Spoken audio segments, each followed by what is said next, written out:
নমস্কাৰ সকলোকে মোৰ ইউটিউব চেনেললৈ স্বাগতম জনাইছো। আজি আমি দ্বাদশ শ্ৰেণীৰ গণিত বিষয়ত থকা মেট্ৰিক্স মৌল কক্ষৰ ওপৰত আলোচনা কৰিম। মেট্ৰিক্স টপিকটো বৰ কিন্তু ইন্টাৰেষ্টিং আৰু আকৰ্ষণীয় হয়। প্ৰথমে আমি মেট্ৰিক্সনো কি এই বিষয়ে জানো। Matrix হৈছে a matrix is an ordered rectangular array of number or function. কিছুমান সংখ্যা বা ফলন আমি ৰেক্টেংগুলাৰ আয়তাকাৰৰ সহায়ত সজাই লোৱাকে আমি মেট্ৰিক্স বুলি কওঁ। এতিয়া আমি মেট্ৰিক্স কেনেকৈ চিনি পাম? যেনেকৈ আমি এই চিনটো দিলে প্লাস চিন বুলি চিনি পাওঁ, ঠিক তেনেদৰে এইটো মাইনাস বুলি চিনি পাওঁ। ঠিক তেনেদৰে আমি এইটো সিম্বলটো দিলে আমি মেট্ৰিক্স বুলি চিনি পাওঁ। এই সিম্বলটো আমি বৰ্গ ব্ৰেকেট বুলি কওঁ। আৰু কিছুমান মৌল এতিয়া মই লিখি লৈছো 1 4 2 6 3 7 আৰু a equal to 1 sin x 0 0 2 cos x 0 cos x 2 তেনেকৈ আমি মৌল বা মৌলৰ নাম্বাৰ আৰু ফলন সজাই লোৱাকে আমি মেট্ৰিক্স বুলি কওঁ। আৰু এই সংখ্যা বা ফাংচনবোৰক আমি কি একেলগে কি বুলি কওঁ? মৌল বুলি কওঁ। এলিমেন্ট। এতিয়া আমি টাইপস অফ মেট্ৰিক্স মৌল কক্ষৰ প্ৰকাৰ।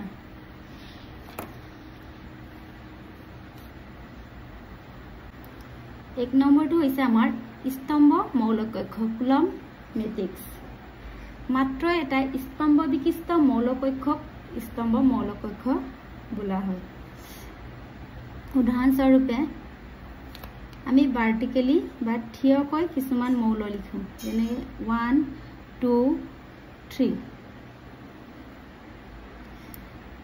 এইটো আমাৰ 1 2 3 সংখ্যাবোৰ আমাৰ থিয়কৈ আছে, ভাৰ্টিকেলি আছে। এনেকৈ থকাবোৰক আমি কি বুলি কওঁ? স্তম্ভ মৌল কক্ষ।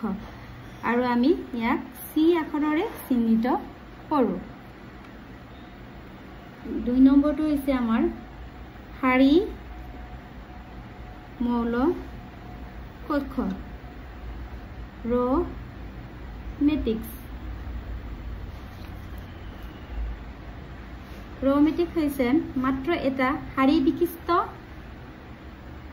মৌল কক্ষক আমি শাৰী মৌল কক্ষ বোলো। মানে আমাৰ হৰাইজেণ্টেলি এৰেঞ্জ কৰাকে আমি শাৰী মৌল কক্ষ বোলো। উদাহৰণস্বৰূপে আমি 1 2 3 এই 1 2 3 এটা কেনেকৈ আছে? আমাৰ পথালিকৈ আছে।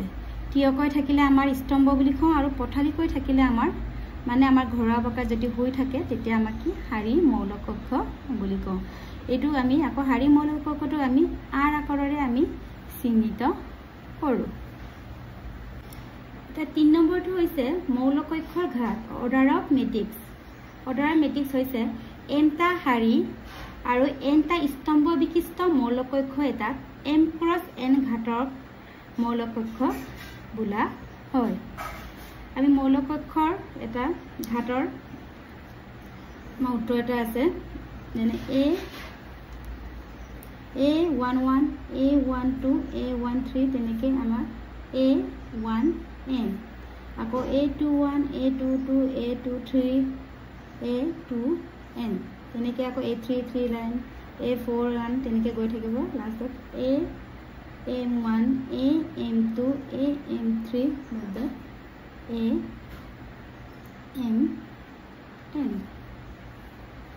ইয়াত চোৱা, ইয়াত প্ৰথম লাইন কাৰণে আমি 1 দিছোঁ আৰু 1টো ইয়াত ফিক্স হৈ থাকে। ছেকেণ্ড লাইনৰ কাৰণে আমি 2 দিছোঁ, 2টো ফিক্স থাকিব। তেনেকৈ 3 লাইনৰ কাৰণে আমি 3 দিলে ফিক্স থাকিব। তেনেকৈ আমি m ডটলৈ লিখিব পাৰোঁ। আৰু মৌল কক্ষৰ ঘাত লিখিবলৈ হ'লে আমাৰ এইটো ফৰ্মুলা ব্যৱহাৰ কৰিব লাগিব, r × c। r হৈছে আমাৰ ৰ আৰু c হৈছে আমাৰ কুলম। তেনে আমাৰ এই লাইনটো আমি ৰ বুলি কৈছিলোঁ, তেনেহ'লে ৰটো কিমানটা লাইন আছে? আমাৰ nটা। আৰু থিয়কৈ থকাবোৰ আমি কুলম বুলি কৈছিলো এটো কিমানটা থিয়কৈ আছে আমি m টা লৈ আছে তেনেহলে আমি ইয়াৰ ঘাতটো কেনেকৈ লিখিম a cross m সদায় আমাৰ অৰ্ডাৰ অফ গাৰ্ড মেট্ৰিক্স মৌলকক্ষৰ ঘাত লিখা ফৰ্মুলাটো হৈছে r cross c সদায় r টো আগত থাকিব r ৰ কুলম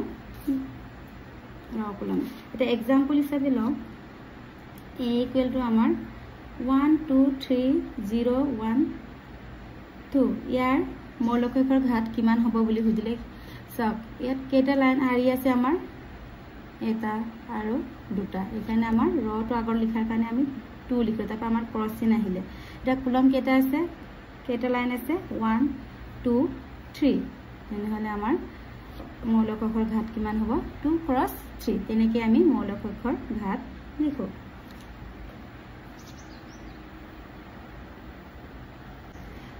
এতিয়া আমি স্কয়াৰ মেট্ৰিক্স বৰ্গমূলকক্ষৰ বিষয়ে আলোচনা কৰিম বৰ্গমূলকক্ষ মানে হৈছে সমান সংখ্যক শাৰী আৰু স্তম্ভ বিশিষ্ট মৌলকক্ষক বৰ্গমূলকক্ষ বোলা হয় উদাহৰণস্বৰূপে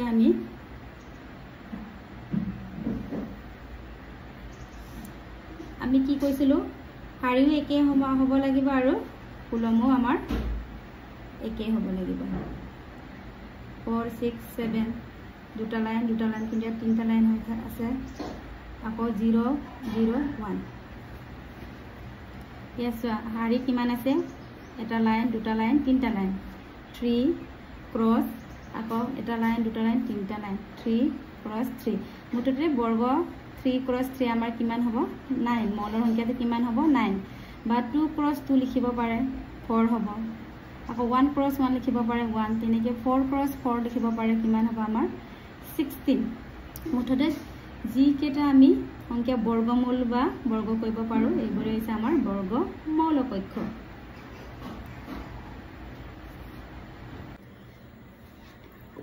এতিয়া আমি গম পালো বৰ্গমূলকক্ষ মানে হৈছে শাৰী আৰু কুলম সমান হোৱা এতিয়া নেক্সট আহিব আমাৰ বিকৰ্ণ মৌলকক্ষ ডায়াগোনাল মেট্ৰিক্স ইয়াতে শব্দটোতে তোমালোকৰ এনসাৰটো আছে কৰ্ণ ডায়াগোনাল মুঠতে আমাৰ মেট্ৰিক্সটো কি আকাৰৰ গঠিত আমাৰ আয়ত আকাৰেৰে এটো আয়তটো আমাৰ কেইটা কৰ্ণ থাকে দুটা কিন্তু আমি এইটো কৰ্ণ ব্যৱহাৰ নকৰো আমি অকল এইটো কৰ্ণ ব্যৱহাৰ কৰো এইটো এটা আমি প্ৰথমে আমি ডায়াগোনাল কেটা এনেকৈ লিখিলাম সংখ্যা কেটা লিখিলো তাৰ পিছত কি হ'ব আমাৰ 0 0 0 0 0 0 আৰু এটো হৈছে আমাৰ এটা মৌলকক্ষ মুঠতে ডায়াগোনালৰ মানবোৰ সংখ্যা বা ফলন হ'ব পাৰে যিকোনো হ'ব পাৰে আৰু বাহিৰৰ কিনি কি হ'ব লাগিব আমাৰ শূন্য হ'ব লাগিব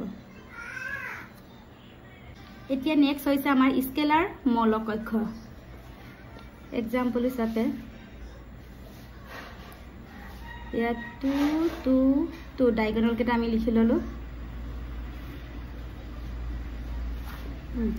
স্কেলাৰ মেট্ৰিক্স মানে হৈছে আমাৰ ডায়াগোনালৰ মানবোৰ একে হ'ব আৰু বাহিৰৰ যিমানখিনি মৌল আছে এইখিনি আমাৰ 0 হ'ব ইয়াত মই 2 লৈছো তোমালোকে 1 1 ল'ব পাৰা 3 3 3 মুঠতে একে মান বিশিষ্ট হ'ব লাগিব ডায়াগোনালটো আৰু বাকিবোৰ কি হ'ব লাগিব আমাৰ 0 হ'ব লাগে নেক্সট হৈছে আমাৰ অবেদ মৌলকক্ষ আইডেন্টিটি মেট্ৰিক্স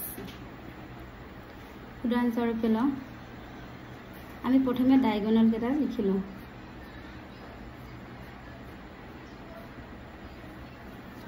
ইয়াত ডায়াগোনালৰ মান কি হৈছে আমাৰ 1 হৈছে ইয়াত অবেদ মৌলকক্ষৰ আইডেন্টিটিত অকল ডায়াগোনালৰ মান কি হ'ব লাগে 1 হ'ব লাগে বাকি একো হ'ব নোৱাৰে অকল 1 হ'ব লাগিব আৰু বাকি মানবোৰ আমাৰ কি হ'ব লাগিব 0 আইডেন্টিটি মেট্ৰিক্সটো আমি আই আকাৰেৰে চিহ্নিত কৰো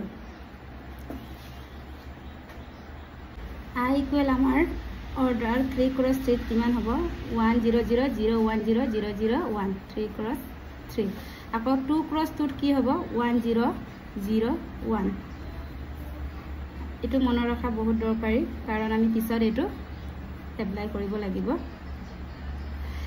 এতিয়া আমি এই বৰ্গ স্কেলাৰ ডায়াগোনাল এই অবেদ এইবোৰ দুইটো লগত ৰিলেটেড আছে মাত্ৰ অকমানহে ডিফাৰেন্স আছে গোটেইখিনিয়ে বৰ্গৰ মৌল কক্ষই বুজায় বৰ্গৰ মৌল কক্ষ মানে আমি গম পাওঁ কি হয় এইটো আছিলে এতিয়া আমি বিকৰ্ণ মানে কি হৈছে ইয়াতো আমাৰ কি হ'ব বৰ্গই হ'ব লাগিব বৰ্গৰ মৌল কক্ষই হ'ব লাগিব মাত্ৰ ডায়াগোনালৰ মানবোৰ বেলেগ বেলেগ হ'ব লাগিব আকৌ স্কেলাৰত ডায়াগোনালৰ মানবোৰ একে হ'ব লাগিব আৰু বাকি আমাৰ 0 কিন্তু বৰ্গ স্কয়াৰ মেট্ৰিক্সে হ'ব লাগিব অবিৰতো চ ইয়াতো আমাৰ বৰ্গ স্কয়াৰ মেট্ৰিক্সে হ'ব লাগিব 2 × 2 কিন্তু ইয়াত কি ডায়াগোনালৰ মানবোৰ কৰ্ণৰ মানবোৰ কি হ'ব 1 হ'ব তাৰ পিছৰটো হৈছে আমাৰ শূন্য মৌল কক্ষ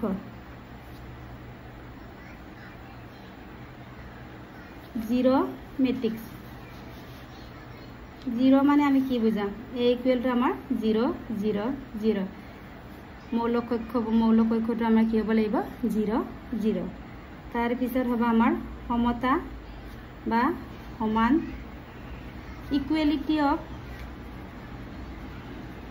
মেট্ৰিক্স মানে সমান ধৰো আমি a মেট্ৰিক্স 1 2 0 0 আছে আৰু b মেট্ৰিক্সটো আমাৰ কিমান আছে 1 2 0 0 তেনেকে a আৰু b যদি সমান সংখ্যা বা মৌল থাকে তেতিয়া তাক কি বুলি কয় আমি সমতা বা সমান বুলি কওঁ তাৰ পিছৰখানি আমি মেট্ৰিক্সৰ এক্সাৰসাইজ 3.1 টো আলোচনা কৰিম তাৰ পিছত